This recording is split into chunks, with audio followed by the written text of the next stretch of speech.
बाबा साहिब भीमराव अंबेडकर के 130वें जन्म दिवस के मौके पर all India Hindi Urdu trust और राष्ट्रीय सोशल परिषद ने मिलकर विशाल कवि सम्मेलन का आयोजन किया। सम्मेलन में देश के नामी कवियों ने हिस्सा लिया। इस कवि सम्मेलन के संचालक अजमेरी गेट वार्ड नंबर 86 के निगम पार्षद राकेश कुमार ने इस मौके पर बाबा साहिब डॉक्टर भीमराव अंबेडकर को श्रद्धांजलि दी। राकेश कुमार ने कहा, आज के कवि सम्मेलन में देश की गंगा जमुना तहजीब देखने को मिल रही है। सम्मेलन में हिंदू मुस्लिम एक साथ एक मंच पर है। बाबा साहिब ने जो संविधान दिया है उसमें नफरत नहीं, भाईचारा सिखाया है। तो संविधान में और मौलिक सिंबल का आवाज नवाजा गया मेरे बोलने के जिनको मौलिक सिंबल का आवाज मिला है बाबा साहब हर वर्ग की बात की है, उन्होंने महिलाओं की बात की है, उन्होंने हर वर्ग के लिए संघर्ष किया है, उसके राइट की बात की है, तो सबको संविधान में दर्ज किया है बताया। तो आज हम बाबा साहब के माध्यम से बाबा साहब के इस जन्म दिवस के अवसर पर जो बड़ी सम्मेलन है ये बाबा साहब के सपनों को पूरा करने वाला एक मिशन है। शिक्षण बनो, बाबा साहब का सबसे बड़ा मिशन था शिक्षण बनो, संघर्ष करो और तेज रहो। तो मैं समझता हूँ मनों का जो मिशन है उसको कवि सम्मेलन के माध्यम से वो काफी अभी पूरा हो रहा है।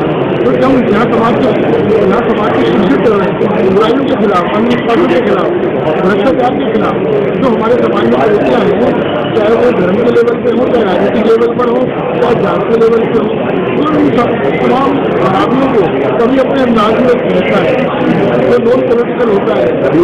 समाज का दर्पण है, जो कभी होता है समाज का दर्पण भी होता है। तो मैं यही कहूँगा कि ये कार्यक्रम एक मीडिया का पत्थर है शिक्षा के क्षेत्र में और तमाम कुरीतियों के खिलाफ जो बाबा साहब का संघर्ष है उस संघर्ष में ये कदम से कदम मिला रहा कार्यक्रम। इस सम्मेलन में आम आदमी पार्टी से महिला विंग की उपाध्यक्ष फरहाना अंजुम ने भी हिस्सा लिया और बाबा साहिब के बताए रास्तों पर चलने की बात कही है। इसके अलावा कवि सम्मेलन में आम आदमी पार्टी के पूर्व मंत्री सोमनाथ भारती भी शामिल हुए। सोमनाथ भारती ने भी बाबा साहिब अंबेडकर के बताए तरीकों पर चलकर आपसी भाईचारे को मजबूत करने की बात कही। लेकिन बाबा साहब डॉक्टर अंबेडकर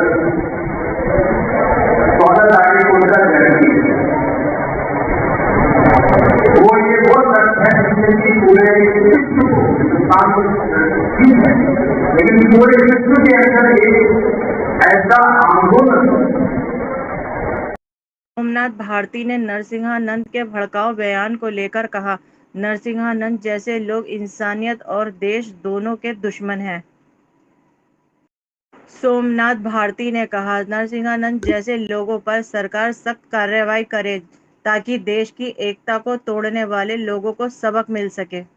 कम है उनकी बातें, उनके संदेश, उनकी लेखनी हर जगह पहुंचे, क्योंकि हर इंसान को इंसान का रूप, कोई इंसान दूसरे से कम नहीं है। जितनी अच्छे से उन्होंने कही उतना अच्छा से किसी और ने नहीं कहा। उनका सपना अभी अधूरा है। हिंदुस्तान के अंदर विभाजनकारी शक्तियां आगे पनप रही हैं। मुझे लगता है कि इस कवि सम्मेलन के माध्यम से वो बात आगे आनी चाहिए, वो बात घर घर जानी चाहिए। तो मैं राष्ट्रीय शोषित परिषद का, जगमोहन जाटव जी का, राकेश जी का बहुत धन्यवाद करता हूँ कि बहुत खूबसूरत तरीके से, जो कि कवि और कवित्री ये जो शब्दों के माध्यम से अपनी बात पहुँचाने का हुनर जो होता है, परमात्मा ने उनको अलग से दिया है। तो बहुत बढ़िया, बहुत ज़रूरत है, चूँकि विभाजनकारी शक्तियाँ देश को बर्बाद कर रही हैं। इस वक़्त को तोड़ने वाली जो ताकत है, जोड़ने वाले लोग की बहुत आवश्यकता है। बाबा साहब अम्बेडकर का संदेश जोड़ने वाला संदेश है, समाज को एक करने वाला संदेश है।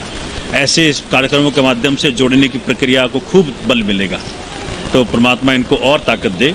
और बाबा साहब का अभी 14 तारीख को उनका जयंती आ रहा है, तो ऐसे और कार्यक्रम होने चाहिए जो घर घर पहुँचाए उनके संदेश को। और रमज़ान आ रहा है, रमज़ान तो भाईचारे का प्रतीक है। और पूरा हिंदुस्तान, ये देखो हिंदू मुसलमान के डिवीजन करने वाले अभी लोग आए हैं। ये हिंदुस्तान तो इकट्ठे मनाता है, रमजान भी इकट्ठे मनाता है और ईद भी इकट्ठे मनाता है, दिवाली भी इकट्ठे मनाता है, होली भी इकट्ठे मनाता है। ये तो गंगा जमुनी तहजीब का बहुत बड़ा उदाहरण है हिंदुस्तान। मुझे लगता है कि सभी व्यक्तियों को इस पे बल देना चाहिए और ये आगे तहजीब बढ़े। मैं थोड़ा सुधारूंगा आपको, सिर्फ मुसलमान नहीं परेशान है, हिंदू भी परेशान है। उनके इस तरह से अपने वाणी को उन्होंने गंदा किया और समाज में जहर घोलने का काम किया, उससे हिंदू भी परेशान है। मैं हिंदू हूँ, मैं भी परेशान हूँ। हिंदुस्तान का हर वर्ग परेशान है, सिर्फ विभाजनकारी शक्तियाँ परेशान नहीं है। तो मुझे लगता है कि ऐसे लोगों को दंडित किया जाना चाहिए। संविधान में बाकायदा प्रोविज़न है, तो जो आपको बोलने की ताकत देता है संविधान, वही संविधान ये भी कहता है कि भाई अपनी उस ताकत को किसी के आस्था को ठेस पहुंचाने के लिए इस्तेमाल ना करो। ये क्रिमिनल एक्टिविटी है। चूंकि जिस तरह के लोग इस वक्त हिंदुस्तान पे शासन कर रहे हैं, ये उनकी विचारधारा है। मुझे लगता है कि बहुत नुकसान पहुंच रहा है देश को। आप व्यक्ति को दुश्मन बना रहे हैं और ये जो सरकार में बैठे उनकी जिम्मेदारी बनती है कि आगे आएं और ऐसे व्यक्तियों को अरेस्ट करें, सजा दिलवाएं। मैं कह तो रहा हूं कि पूरा हिंदुस्तान गंगा जमुनी तहजीब का प्रतीक रहा है।